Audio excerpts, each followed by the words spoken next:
Bonjour à tous, dans cette nouvelle vidéo, je vous propose d'étudier ensemble le modèle proie-prédateur.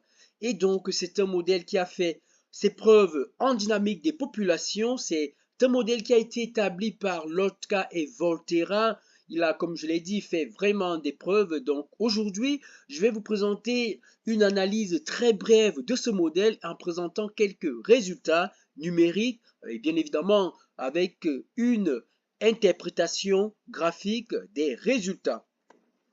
Alors, le modèle proie-prédateur, c'est un système dynamique, c'est un système d'équations différentielles. Ici, on a dx sur dt égale alpha x moins bêta xy, dy sur dt égale moins gamma y plus delta xy. Alors, dans cette équation, comment est-ce qu'on peut l'interpréter? X, Y vont déterminer respectivement la population des proies et la population des prédateurs. Dans cette équation, dans la dynamique des proies, dx dt égale alpha x moins bêta xy, alpha détermine la croissance naturelle des proies. Ce qui signifie quoi? En absence de y, c'est-à-dire en absence de prédateurs, quand on enlève la partie moins bêta xy, on aura une croissance exponentielle des proies.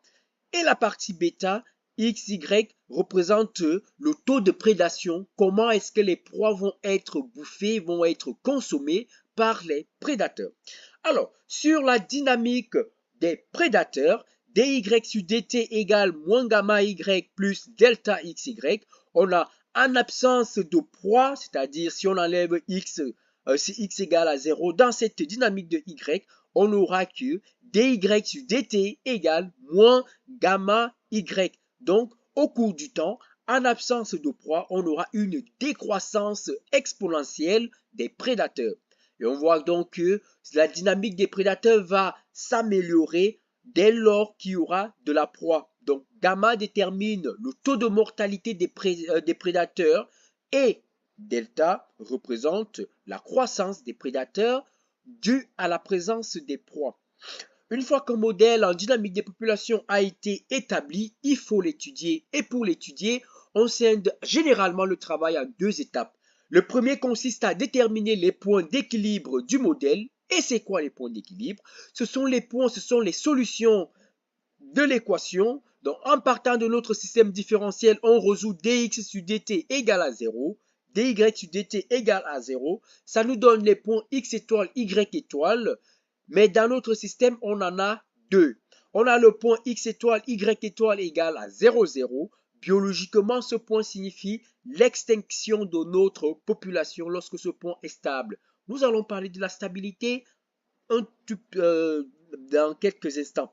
Ensuite, on a un autre point qui est plus intéressant. X étoile, Y étoile égale gamma sur delta, alpha sur bêta. Ainsi donc, la stabilité, une fois qu'on a déterminé les points d'équilibre, on étudie leur stabilité. On commence pour le point 0, 0, donc on étudie, on fait la jacobienne et autour du point 0, 0, les valeurs propres sont alpha et moins gamma.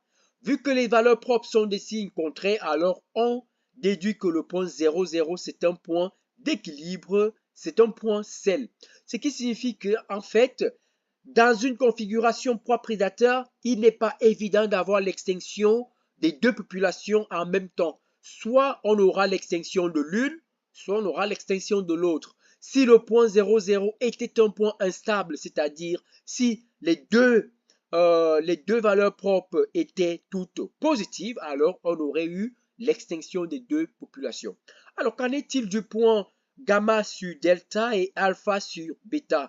Autour de ce point, si on détermine les points d'équilibre de cette jacobienne, on aura des valeurs propres qui seront des nombres complexes. On dit alors que le point d'équilibre est un centre, ce qui signifie que les trajectoires, les solutions de notre système proie-prédateur vont osciller autour de ce point. Donc, on n'aura pas en fait de stabilité, c'est-à-dire qu'au cours du temps, on n'aura pas la population des proies qui va se stabiliser ou la population des prédateurs qui va se stabiliser. On aura vraiment un comportement périodique un comportement oscillatoire. Alors, voici quelques résultats graphiques de ce que j'étais en train de dire. Dans l'image de gauche, on a ici avec les mêmes paramètres, on a juste à gauche une plus grande quantité de proie ici, à t égale à 0, je pars avec une population de proie à 40 et une population de prédateurs à 10. On voit donc que au début, on a une décroissance de la quantité de proie qui est due en fait à une légère croissance de la quantité de prédateurs. Et ensuite, il y a trop de prédateurs. Et ensuite, la quantité de proie devient très petite, ce qui traduit une diminution au cours du temps de la quantité de prédateurs. Et rebelote, donc de façon périodique, on a donc effectivement ce cycle qui se met en place. Donc, comme je l'ai dit, le point gamma sur delta, alpha sur bêta, c'est un centre. Donc, nos solutions oscillent autour de ce point. Et à gauche, je suis parti d'une configuration où, au départ, on a plus de prédateurs ici. La quantité de prédateurs initiale, c'est 40 et très peu de proies. Donc, on voit très bien que même si le système oscille toujours, on a quand même une diminution de la quantité de... Alors, on a une diminution de la quantité d'oscillation au cours du temps. Donc, on peut donc conclure que dans une configuration proie-prédateur, il est mieux d'avoir au début beaucoup plus de proies pour les prédateurs.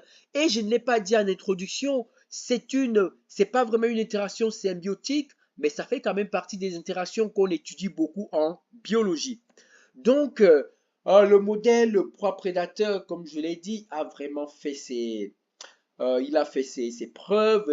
On l'a utilisé dans plusieurs études, soit pour étudier au cours du temps comment va évoluer la population des lynx par rapport à une population de lapins, des trucs comme ça. Donc, ce qui est intéressant lorsqu'on établit un modèle mathématique, c'est de pouvoir, une fois qu'on a étudié le modèle analytiquement, c'est de pouvoir représenter les solutions et de donner une interprétation biologique des résultats qu'on obtient.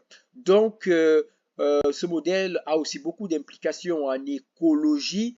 On a pu faire de la prédiction à l'aide d'un tel modèle, mais bien évidemment, ici on voit qu'on a combien 1, 2, 3, juste 4 paramètres. Pour le rendre plus sophistiqué, on peut supposer en fait au départ que, en absence de prédateurs, au lieu de supposer une croissance exponentielle des proies, plutôt supposer par exemple une croissance logistique. Donc dites-moi en commentaire si vous voulez d'autres modèles en dynamique des populations ou si vous voulez par exemple que je vous étudie un modèle proie-prédateur avec de la compétition ou bien ajouter un troisième prédateur, un deuxième prédateur.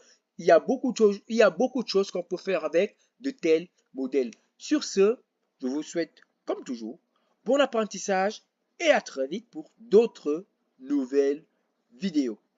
Merci.